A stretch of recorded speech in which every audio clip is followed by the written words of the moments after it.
आज हम जानने वाले हैं इस संसार की सबसे पहली प्रेम कहानी के बारे में, जिसमें न कोई शर्त थी, न कोई बंधन, बस एक दृढ़ता थी, एक श्रद्धा थी। इस कहानी में रंग भी है और दुख का संग भी। यह है शिव और सती की अमर प्रेम कहानी, जिसमें प्रेम है, त्याग है और अंत में एक नई शुरुआत है। तो आइए जानते हैं इस महान प्रेम कथा को, सती कथा को। सती!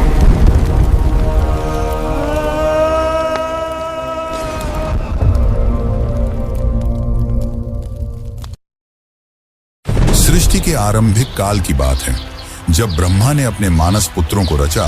उन्हीं में से एक थे दक्ष प्रजापति, अत्यंत बुद्धिमान परंतु उतने ही अहंकारी। दक्ष को अपनी योग्यता, अपनी शक्ति और अपने सृष्टिकर्ता के कुल से उत्पन्न होने का बड़ा अभिमान था। उसने वर्षों की तपस्या की और देवताओं से वरदान पाए संतान की प्राप्ति के लिए। उसकी यह तपस्या रंग लाई और उसे एक अत्यंत दिव्य कन्या की प्राप्ति हुई, वही जिसे हम आज देवी सती के नाम से जानते हैं। सती का जन्म किसी साधारण कन्या की भांति नहीं हुआ था। उनका स्वरूप स्वयं शक्ति का अंश था। कहते हैं वह स्वयं आदि शक्ति का अवतार थी। दक्ष को अपनी पुत्री पर गर्व था, लेकिन साथ ही उसके मन में एक अभिलाषा थी कि वह अपनी इस कन्या का विवाह किसी महान देवता, किसी वैभवशाली राजकुमार या किसी प्रतिष्ठित गृहस्थ से करेगा। उसे यह कल्पना भी नहीं थी कि उसकी पुत्री का हृदय वहां बन चुका है, जहां वैभव का कोई मोल नहीं, जहां वैराग्य ही आभूषण है, भगवान शिव। देवी सती बचपन से ही विचित्र स्वभाव की थी। अन्य कन्याओं की तरह ना तो उन्हें श्रृंगार में रुचि थी, ना ही राजसी जीवन की भव्यता में। जब जब वह शिव की चर्चा सुनती, जब किसी आर्षि द्वारा शिव की महिमा का वर्णन होता, उनका हृदय गहरे भावों से भर उठता। शिव जो श्मशानवासी हैं, जो मृग चर्म धारण करते हैं, जो भस्म रमाते हैं और सर्पों को आभूषण की तरह पहनते हैं।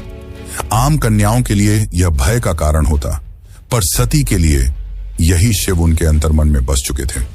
धीरे धीरे यह आकर्षण भक्ति में बदला और भक्ति प्रेम में। अब सती का एक ही लक्ष्य था, शिव को पति रूप में प्राप्त करना। पर यह मार्ग आसान नहीं था। जब दक्ष को सती की इच्छा का आभास हुआ तो वह क्रोधित हो उठा। उसकी आंखों में तो शिव एक जंगल में भटकने वाले योगी मात्र थे। उसने सती को समझाने का प्रयास किया कि वह किसी योग्य, राजसी और सम्माननीय वर को चुने, पर सती अब निर्णय कर चुकी थी। उन्हें किसी धन, वैभव या पद की आवश्यकता नहीं थी। उन्हें चाहिए था वह परम पुरुष जो संन्यास में भी पूर्ण है, जो मौन में भी संपूर्ण है। और इसी लक्ष्य के लिए सती ने आरंभ की कठोर तपस्या। पर्वतों की गुफाओं में प्रचंड वायु और वर्षा के बीच सती ने भोजन तक त्याग दिया। उन्होंने पृथ्वी पर बैठकर खुले आकाश में बिना निद्रा के केवल शिव के ध्यान में लीन रहकर दिन, सप्ताह और महीनों का तप किया। देवताओं तक को आश्चर्य हुआ कि एक कन्या इतनी कठोर तपस्या कैसे कर सकती है। और जब उनकी तपस्या की अग्नि ने त्रिलोक को प्रभावित करना शुरू किया, तब अंततः भगवान शिव ने उनकी भक्ति को स्वीकार करने का निर्णय लिया। पर यह तो आगे की कथा है। अभी तो एक पिता के अहंकार और एक पुत्री के समर्पण की टकराहट शुरू हुई है। जहां एक ओर दक्ष चाहता है कि सती उसके राजनैतिक सपनों की सीढ़ी बने, वहीं दूसरी ओर सती हर सांस के साथ शिव का नाम जपती है। यही संघर्ष इस प्रेम कथा की पहली चिंगारी है, एक ऐसी चिंगारी जो आगे चलकर एक भीषण अग्निकांड बन जाएगी। सती अपनी तपस्या में लीन थी। उनका एकमात्र उद्देश्य था शिव की प्राप्ति। अनंतः उनकी भक्ति से प्रसन्न होकर शिव प्रकट हुए। शिव मुस्कुराए और एक क्षण में वह उस तपस्विनी के समक्ष प्रकट हो गए। जैसे ही सती ने अपनी आंखें खोली, उनके सम्मुख खड़े थे वही जिनके लिए उन्होंने सब कुछ त्याग दिया था। शिव ने उनके तप, प्रेम और अटल श्रद्धा को देखा और कहा, हे देवी, तुम्हारा प्रेम मुझे बाध्य करता है। आज मैं तुम्हें अर्धांगिनी के रूप में स्वीकार करता हूं। इस वचन के साथ पूरे ब्रह्मांड में आनंद की लहर दौड़ गई। देवताओं ने पुष्प वर्षा की और फिर आया वह शुभ दिन जिसका साक्षी स्वयं ब्रह्मा, विष्णु और सारे लोग हुए। शिव और सती का दिव्य विवाह। शिव बारात लेकर स्वयं कैलाश से निकले, पर यह कोई साधारण बारात नहीं थी। इसमें भूत, प्रेत, पिशाच, नाग, सिद्ध, योगी, अर्षि, देवता सब सम्मिलित थे। शिव की सवारी नंदी थी, शरीर पर भस्म, जटा से गंगा, गले में नाग। यह स्वरूप देख सभी स्त्रियां भयभीत हो उठी, पर सती के चेहरे पर गर्व था। उन्हें अपने शिव पर गर्व था। वैभव नहीं, सत्य का स्वरूप थे वह। विवाह का आयोजन राजसी नहीं था, पर दिव्यता से भरा हुआ था। स्वयं ब्रह्मा ने मंत्रोच्चारण किया, विष्णु ने कन्यादान किया और समस्त लोगों ने इस मिलन का स्वागत किया। यह केवल दो आत्माओं का नहीं, सृष्टि के दो मूल तत्वों शिव और शक्ति का मिलन था। लेकिन इस भव्य विवाह में एक स्थान रिक्त रहा। सती के पिता दक्ष प्रजापति, वह नहीं आए। ना ही कोई संदेश भेजा, ना ही कोई आशीर्वाद, क्योंकि उनके लिए यह विवाह एक अपमान था, एक चुनौती उनके अभिमान को। उनके अनुसार यह मिलन योग्य नहीं था। और यहीं से प्रारंभ हुआ उस अग्निकथा का बीज, जो आगे चलकर पूरे यज्ञ को जला देगा। समय धीरे धीरे बीतता है। कैलाश पर्वत पर प्रकृति की गोद में शिव और सती अपना वैवाहिक जीवन शांतिपूर्वक और आनंद से व्यतीत कर रहे हैं। कैलाश की गुफाएं, मंदाकिनी की कलकल धारा और बर्फीली हवाएं सब साक्षी थीं उस दिव्य प्रेम की, जो समय और शब्दों से परे था। लेकिन इसी बीच एक और स्थान पर कुछ और ही चल रहा था, राजा दक्ष के मन में। सती के शिव से विवाह को वह अभी तक स्वीकार नहीं कर पाया था। हर बार जब कोई शिव की महिमा का गुणगान करता, दक्ष की भौहें तन जाती। उसे लगता कि शिव ने उसकी पुत्री को अपनी योग्यता से नहीं, किसी छल से प्राप्त किया है। वह अपनी सत्ता, अपना रुतबा, अपनी श्रेष्ठता सिद्ध करना चाहता था, और उसी घमंड ने उसे एक विशाल यज्ञ के आयोजन की प्रेरणा दी। दक्ष ने यज्ञ का आयोजन बड़ी धूमधाम से किया। ऐसा यज्ञ जिसमें समस्त देवताओं, ऋषियों, सिद्धों और लोकपालों को निमंत्रण भेजा गया। ब्रह्मा से लेकर इंद्र तक हर कोई आमंत्रित था, परंतु एक नाम उसमें अनुपस्थित था, महादेव शिव का। यह कोई भूल नहीं थी, यह था दक्ष का जानबूझकर किया गया निर्णय। उसने शिव को निमंत्रण नहीं भेजा, क्योंकि उसका अहंकार उसे यह स्वीकार नहीं करने देता था कि उसकी पुत्री ने उस योगी से विवाह कर लिया, जो ना कोई राज्य रखता है, ना कोई वस्त्र, और जो श्मशान का वासी है। दक्ष को लगता था कि शिव को यज्ञ में आमंत्रित करना उसके सम्मान के विरुद्ध होगा। जब यज्ञ की तैयारियां चल रही थीं, उसी समय सती ने इस आयोजन की बात सुनी। किसी ने उनसे कहा, माता, आपके पिता दक्ष ने एक महान यज्ञ का आयोजन किया है, जिसमें सारे देव, ऋषि और ज्ञानी आमंत्रित हैं। वह तो आज पूरे ब्रह्मांड का ध्यान खींच रहा है। यह सुनकर सती का हृदय कांप उठा। उन्हें विश्वास नहीं हुआ कि उनके पिता इतना बड़ा आयोजन कर रहे हैं और उन्हें कोई सूचना नहीं मिली। कुछ समय तक वे चुप रहीं, शायद आशा में कि कोई दूत आएगा, कोई संदेश मिलेगा। लेकिन जब स्पष्ट हो गया कि शिव और उन्हें जानबूझकर न बुलाया गया है, तब उनके भीतर कुछ टूट सा गया। एक ओर पुत्री का धर्म उन्हें पिता के यज्ञ में खींच रहा था, तो दूसरी ओर पत्नी का धर्म उन्हें शिव की मर्यादा का ध्यान रखने को कह रहा था। अंततः सती ने शिव से निवेदन किया, स्वामी, मैं उस यज्ञ में जाना चाहती हूं। शायद यह कोई भूल हो और मेरा जाना उस विघटन को रोक सके। शिव ने सती की ओर गहरी दृष्टि से देखा। वह जानते थे कि यह आमंत्रण विहीन आयोजन एक साधारण यज्ञ नहीं है। उन्होंने शांत स्वर में सती से कहा, हे प्रिय, जहां सम्मान न हो वहां स्वाभिमान को ले जाना व्यर्थ है, और मैं नहीं चाहता कि तुम उस यज्ञ में जाओ जो केवल क्रोध और घमंड से जल रही है। परंतु सती व्याकुल थी। उनके भीतर एक द्वंद्व चल रहा था, पिता और पति के बीच। उन्होंने पुनः प्रार्थना की, प्रभु, मैं केवल एक पुत्री के रूप में वहां जाना चाहती हूं। मैं पिता से बात करूंगी, शायद वह बदल जाए, शायद उनके मन का विष उतर जाए। शिव ने इस बार उन्होंने अनुमति दे दी। सती ने कैलाश से विदा ली, अकेले, बिना किसी दूत या सम्मान के। वह एक बेटी थी जो अपने पिता से स्नेह की अपेक्षा लेकर जा रही थी, लेकिन उन्हें झांत नहीं था कि उस यज्ञ में उनका स्वागत नहीं, अपमान प्रतीक्षा कर रहा है।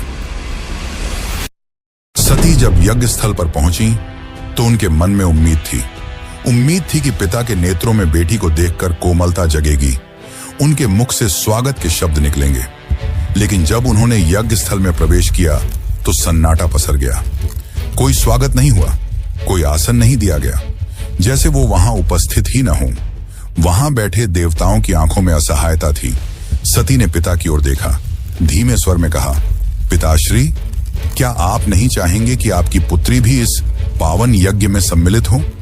दक्ष ने ठंडी हंसी के साथ उत्तर दिया, पुत्री, जिस दिन तूने उस नग्न भस्म रमाए श्मशान में विचरने वाले औघड़ को अपना पति चुना, उसी दिन तू मेरी पुत्री नहीं रही। दक्ष का स्वर ऊंचा हो रहा था और उसके शब्द जैसे शिव के लिए विष से भरे बाण हो। यह सुनकर सती की आत्मा कांप उठी थी। यह केवल अपमान नहीं था, यह शिव के उस स्वरूप का तिरस्कार था जो समस्त सृष्टि का आधार है। वे उठी, सभा की ओर देखा और बोली, तुम सब यहां धर्म की बात करने आए हो, यज्ञ की बात करते हो, पर जिस शिव के बिना कोई यज्ञ संपन्न ही नहीं हो सकता, उसी शिव का तुम अपमान करते हो। फिर उन्होंने आगे कहा, जिसे तुम औघड़ कहते हो वही काल का भी काल है। जिसे तुम श्मशानवासी कहकर हंसते हो वही मृत्यु से परे है, और जिसे तुम भस्मधारी कहते हो वही भस्म से मोह को जलाता है। उनकी आंखों में आंसू थे, लेकिन स्वर तेज था, ऐसा तेज कि स्वयं देवता भी सिर झुका लें। सभा स्तब्ध थी, कोई उत्तर नहीं दे सका, लेकिन सती का हृदय अब टूट चुका था। उन्होंने कहा, जिस शरीर ने आज मेरे प्रभु का अपमान सुना है, वह शरीर अब इस संसार के योग्य नहीं, और वे सीधे यज्ञ कुंड की ओर बढ़ी। वहां उपस्थित देवता उन्हें रोकना चाहते थे, पर सती अब कोई नारी नहीं थी, वह साक्षात अग्नि बन चुकी थी। उन्होंने अपने नेत्र बंद किए, शिव का स्मरण किया और अग्नि में कूद गईं। उनके चेहरे पर भय नहीं था, बल्कि एक शांति थी, एक समर्पण था जो पूरे यज्ञ मंडप को झकझोर गई। अब इस यज्ञ की अग्नि से वो तूफान उठने वाला था जो पूरे को तबाह कर सकता था। तो चलिए अब जानते हैं आगे की कथा। लेकिन उससे पहले अगर आपको वीडियो अच्छी लग रही है तो वीडियो को लाइक जरूर करें और कमेंट में लिखें, हर हर महादेव। कैलाश पर शांति थी, पर वह शांति तूफान से पहले की थी। जब भगवान शिव को यह ज्ञात हुआ कि उनकी अर्धांगिनी अग्नि में समर्पित हो गई, तो उनके हृदय में तूफान उमड़ पड़ा। आंखों में वेदना, मन में शून्यता और आत्मा में आग। ये वो शिव थे जिनका क्रोध ही प्रलय कहलाता है। शिव अपनी समाधि से उठे, उनकी जटाएं लहराईं, नेत्र रक्तिम हो उठे और सारा ब्रह्मांड कांप उठा।